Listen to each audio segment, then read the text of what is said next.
আজকে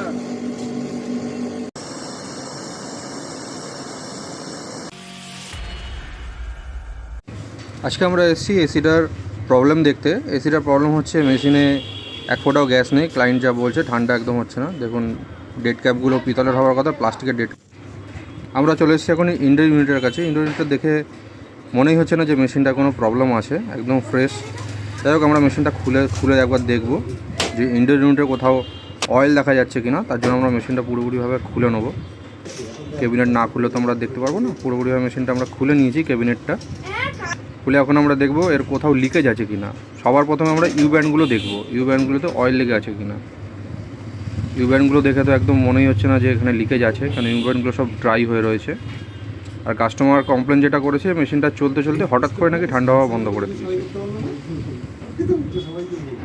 ইউ ব্যান্ডগুলো তো একদম শুকনোই রয়েছে, এদিকের ইউ ব্যান্ডগুলোও শুকনো রয়েছে, কোনো প্রবলেম নেই। আমরা মেশিনের জয়েন্টটাও একবার চেক করে নেবো। জয়েন্ট থেকে অনেক সময় গ্যাস বেরিয়ে যায়, মেশিনটা জয়েন্টটাও চেক করে নেবো একবার।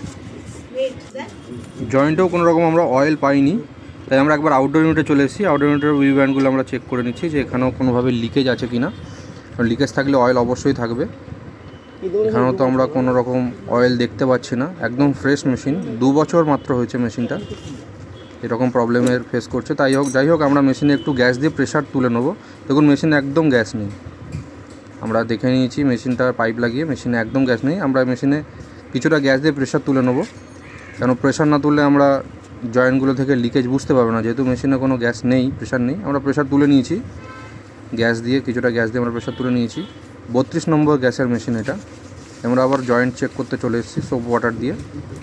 মেশিনে প্রেশার দিলে লিকেজ থাকলে বাবলস বেরোবেই, তাই আমরা প্রেশার তুলে আবার জয়েন্টগুলোকে চেক করব সোপ ওয়াটার দিয়ে। অনেকক্ষণ চেক করার পরও আমরা কোনো রকম বাবলস দেখতে পাচ্ছি না। দুটো জয়েন্ট রয়েছে এখানটায়, একটা সাকশন জয়েন্ট, একটা ডিসচার্জ জয়েন্ট। দুটোর মধ্যে কোনো জয়েন্টেই আমরা কোনো রকম বাবলস দেখতে পাচ্ছি না। তার মানে জয়েন্টগুলো থেকে কোনো প্রকারের লিকেজ হয়নি, যেটা আমাদের প্রাথমিক অনুমান। এখান দিয়ে কোনো রকম লিকেজ হয়নি। লিকেজ যেহেতু আমরা পাইনি, তাই আমরা মেশিনটাকে আবার ফিটিং করে দিয়েছি। ইনডোর ইউনিট একদম ঠিক আছে, মেশিনটাকে আমরা ফিটিং করে দিয়েছি। আমরা কোথাও দিয়ে মেশিনের লিকেজ পেলাম না, তাই মেশিনটা ফিটিং করে আমরা চালিয়ে দিয়েছি গ্যাস ভরার জন্য। আমরা তো কিছুটা প্রেশারও তুলেছিলাম, প্রেশারটাও দেখবো প্রেশারটা কমেছে কিনা।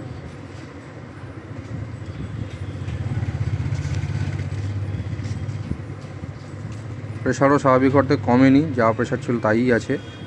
আমরা মেশিনটা চালিয়ে দিয়ে এসেছি, এখন মেশিনে আমরা গ্যাস ফিল করে দেবো, যেহেতু আমরা লিকেজ কোথাও পাইনি। আমরা ডেড কাপগুলো যেহেতু ডাউট হচ্ছে, ডেড কাপ চেঞ্জ করে দিয়েছি। মেশিন আমরা চালিয়ে দিয়েছি, মেশিন চলছে, কারণ আমরা মেশিনে গ্যাস চার্জ করছি। গ্যাস ফিল আপ করা আমরা শুরুই করেছি সবে। গ্যাস দিচ্ছি আমরা, মেশিন অল্প অল্প করে গ্যাস দেবো। আইস ফর্মেশন হচ্ছে, যেহেতু গ্যাসের পরিমাণ কম আছে তাই আইস ফর্মেশন হচ্ছে। আমরা এই দেখুন আইস একদম মেল্ট হয়ে গেল। তারপরেই হঠাৎ করে আমাদের চোখ গেল পাইপ ব্যান্ডের দিকে, যে এখান থেকে সাদা ধোঁয়া মতো বেরোচ্ছে।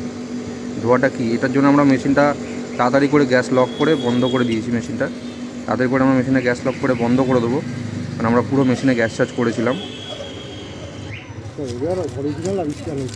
যেহেতু এখান থেকে সাদা ধোঁয়াটা বেরিয়েছে, আমাদের এই জায়গাটাই আগে দেখতে হবে যে এখানে কী হয়েছে। খোলার পরেই দৃশ্যটা একদম অন্যরকম, মানে যেটা আমরা ভেবেই উঠতে পারিনি যে এখান থেকেই লিকেজটা হতে পারে। দীর্ঘদিন ধরে পাইপ ঘষা খেয়ে খেয়ে দেওয়ালের সাথে এখানে পাইপের লিকেজ হয়ে গেছে। লিকেজটা একদম এত মাইনর যে বোঝা যাচ্ছে না। লিকেজ যেহেতু আমরা পেয়ে গেছি, এটাকে আমরা স্যান্ড পেপার দিয়ে ভালো করে ঘষে এটাকে আমরা ওয়েল্ডিং করে দেবো। যেহেতু কপারের আছে তাই ওয়েল্ডিং করতে কোনো অসুবিধা আমাদের হবে না। মানে আমাদের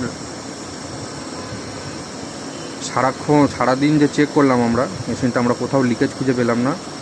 মানে এমন একটা জায়গায় লিকেজ হয়েছে যেটা ধারণা করা যায় না যে এখান থেকেও লিকেজ হতে পারে। যাই হোক আমরা যেহেতু লিকেজটা পেয়ে গেছি, আমাদের কপাল ভালো ছিল, আমাদের এটা রিপিট আর হবে না।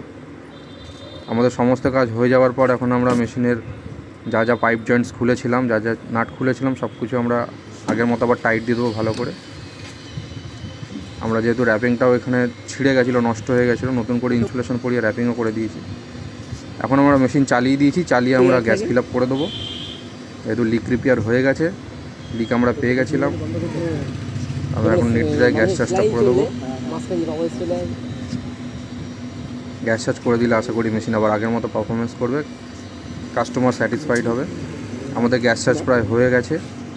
এখন 120 থেকে 140-এর মধ্যে রাখার কথা, আমরা 130-এর ওপরেই রেখেছি। 40 হয়ে যাবে চলতে চলতে। দুটো পাইপে সোয়েটিং হচ্ছে, ডিসচার্জ সাকশন দুটো পাইপে সোয়েটিং চলে এসছে। ইনডোরেও ওটা আমরা দেখে নেবো। ইনডোরে খুব ভালো ঠান্ডা হচ্ছে, টেম্পারেচার 20-তে খুব ভালো ঠান্ডা হচ্ছে। 2 বছরের মেশিন এইভাবে লিক হয়ে যাবে আমরা বুঝতে পারিনি।